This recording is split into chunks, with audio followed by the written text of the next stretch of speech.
আজ 23শে জুন 1996 সাল সন্ধ্যা 7টায় বঙ্গভবনের দরবার কক্ষে রাষ্ট্রপতি আব্দুর রহমান বিশ্বাসের কাছে প্রধানমন্ত্রী হিসেবে বঙ্গবন্ধু কন্যা শেখ হাসিনা শপথ নেবেন।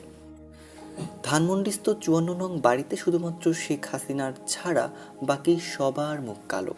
বঙ্গবন্ধু কন্যা শেখ হাসিনার পিতার ফুফাতো ভাইদের ছেলেরা নাজিব আহমেদ নাজিব, নাকিব আহমেদ মান্নু, কানিজ আহমেদ, এদের সবার মুখ কালো। এমন কালো যেন কালবৈশাখীর কালো মেঘ এদের মুখে ভর করেছে।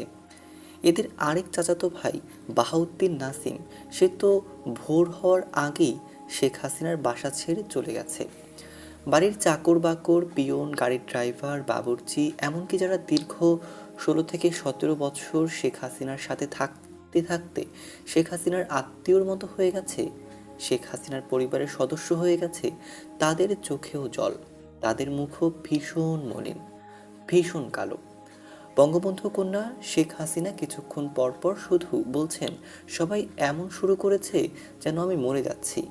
আর ঘণ্টাখানেক পরেই বঙ্গবন্ধু কন্যা শেখ হাসিনা প্রধানমন্ত্রী হিসেবে শপথ নেবেন, অথচ তার বাড়িতেই নেমে এসেছে ভীষণ গাঢ় শোকের ছায়া। বঙ্গবন্ধু কন্যা শেখ হাসিনা বলেই যাচ্ছেন, হ্যাঁ আমি কি মরে যাচ্ছি, সবাই শোক শুরু করেছ। শেখ হাসিনার আত্মীয় সহ 2-3 জনের এই শোকের কারণকে জিজ্ঞেস করলে তারা বলেন, বোঝেন না, উনি তো প্রধানমন্ত্রী হয়ে গেলেন, ওনার আখের তো গুছিয়ে নিলেন, আমাদের কি হবে, এখন তো উনি আমাদের খোঁজও নেবেন না, আমরা যে এত বছর এত কষ্ট করলাম তা মনেও রাখবে না। বলা হলো, না না, প্রধানমন্ত্রী হয়ে ভুলে যাবেন কেন, মনে রাখবেন না কেন, নিশ্চয়ই মনে রাখবেন। ওরা জবাবে বলল, এখনও বোঝেন না কীরকম বেইমান, বুঝবেন। সন্ধ্যা 7টায় বঙ্গভবনের দরবার কক্ষে প্রবেশ করা হলো। আওয়ামী লীগের সমস্ত এমপিরা এসেছেন, বিচারপতিগণ এসেছেন, 3 বাহিনীর প্রধান এসেছেন, প্রশাসনের কর্মকর্তাগণ ও গণ্যমান্য ব্যক্তিগণ সবাই এসেছেন। নতুন পায়জামা পাঞ্জাবি আর মুজিব কোট পরে এসেছেন ঢাকার মেয়র মোহাম্মদ হানিফ।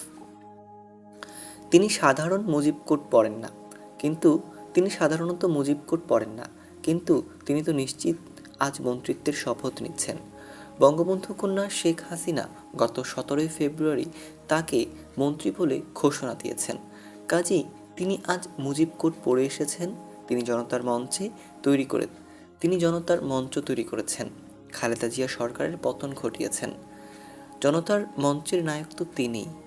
এই সমস্ত দিক দিয়ে ঢাকার মেয়র হানিফ আজকের অনুষ্ঠানের মধ্যমণি না হলেও কম গুরুত্বের না।